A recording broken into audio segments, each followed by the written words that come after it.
Even with the number of home sales lower than we have seen in 30 years, mortgage rates that have hit over 8%, and record low affordability, home prices are just not crashing like people thought they would. And because of this, the next question on everyone's mind is, what's going to happen in 2024? And if you think you're going to get a consensus on that question, well, you would be wrong. If you look at what Wells Fargo is saying, they believe we are going to see a 1980-style recession, while others like Morgan Stanley believe that affordability is going to get better in home prices and rent. Redfin CEO believes the housing market has seen rock bottom. And Lauren June, chief economist for the National Association of Realtors, thinks we will see lower rates and overall home sales jump by about 15%. So let's take a look at all of this. And while we do, let me know what you think. To really understand what's going on, you have to go back and look and see what happened during previous housing market downturns. The first one we saw was the Great Depression back in 1929. The stock market was riding high, there was a lot of speculation and borrowed money, and when it all came tumbling down, the housing market tumbled right along with it. This was by far the worst housing crisis that we have ever seen. During this time, home prices dropped by about 67%, and it took about 30 years for home prices to recover. The next one we saw was in the 1990s. Home prices peaked in 1989, and the recession hit in 1990. Home prices fell 7% from their peak until the end of 1990. Now, the recession ended in spring of 1991, but U.S. home prices continued to fall for years until they bottomed out in 1997, where they were down 14% from their peak back in 1989, just 8 years earlier. And it was right after this housing market downturn that I decided to get my real estate license. And for the next few years, the market was kind of more normal. Then things began to heat up again, and we hit 2008. This is the housing crisis that most remember almost viscerally. For many, this hit very close to home, either personally or they knew a handful or more people that it actually affected. And with the millennials of today, many of them watched their parents go through this, which is one of the reasons why they have a very strong feeling, positive or negative, about home ownership. Now, this housing market was completely fueled by bad loans, with little to almost no requirement of anyone ever having to show any of their financials. You could literally walk into a bank or a lending office and basically tell them what you made for a living, and it could be true and it could kind of be puffed up a bit. On top of that, these loans that they were giving were primarily interest-only loans. So you were only paying the interest on the loan. So your payment was pretty low, but you were not making one single dent in your overall principal. On top of that, most of these loans given during this time period were adjustable rate mortgages. So you had 3, 5, or 7 years from the time you got the loan to have that low interest rate. And at the end of that time period, your interest rate would likely go up pretty significantly, and you are not just paying an interest payment anymore. You are paying your interest, principal, and an increased interest rate. So your payment ballooned quite heavily. Speaking of balloon payment, you would also have that effect. On that 3, 5, or 7 year loan that you got, you might have had a balloon payment at the end, meaning you would have to come to the table at the end of that loan with a huge lump sum to pay off that loan, or try to get it refinanced. But once we were starting down that path of the housing crisis, trying to get any home refinanced was really difficult because the values had fallen so far, you couldn't get it refinanced, not for what you paid. And some, at that point, didn't have the income to support the loan that they had already gotten, so they were only left with a few options.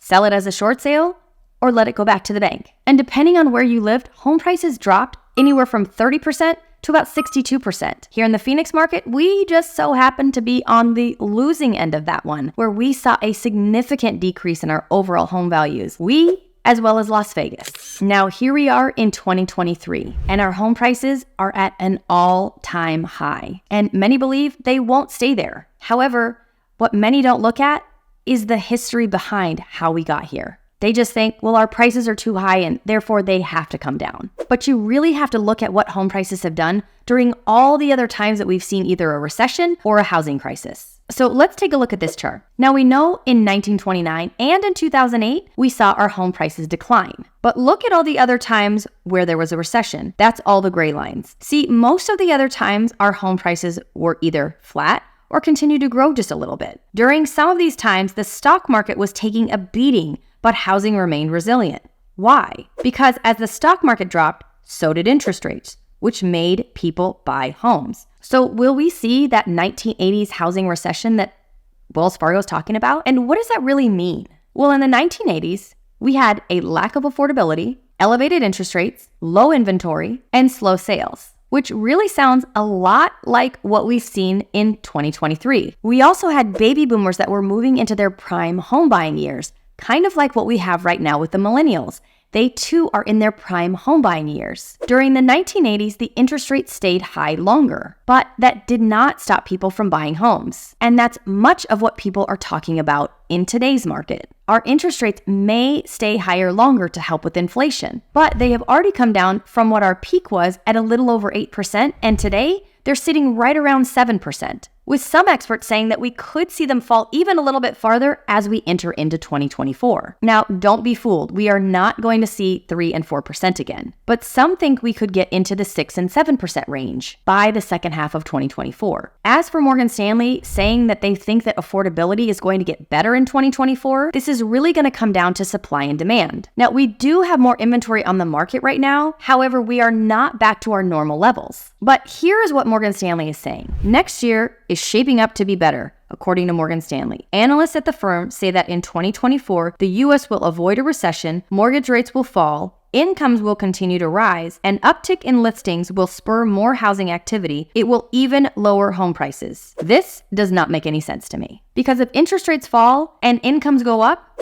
that means that demand is going to go up. So even if we see more homes on the market, our demand is going to be higher. And we'll have more people in the market to buy those homes. And guess what would happen then? Home prices would likely begin to rise again. Then we would be right back in the same situation that we were in the last few years with our supply and demand issue. Here in the Scottsdale Phoenix market, what will be very telling is how much inventory we start to see come on the market by about the second week of January. This is when we normally start to see our inventory start to increase as people get ready for our season. This is very true in the luxury housing market. See, those luxury homes, if they have not sold by about September, they take them off the market and they stay off the market until about the second week of January or the first week in February. This is when our market really starts to heat up and when our winter visitors and second homeowners come into town and they are very active. This is when our weather's perfect and there are events everywhere. The question right now for everybody is if, interest rates are up and there's less people buying homes,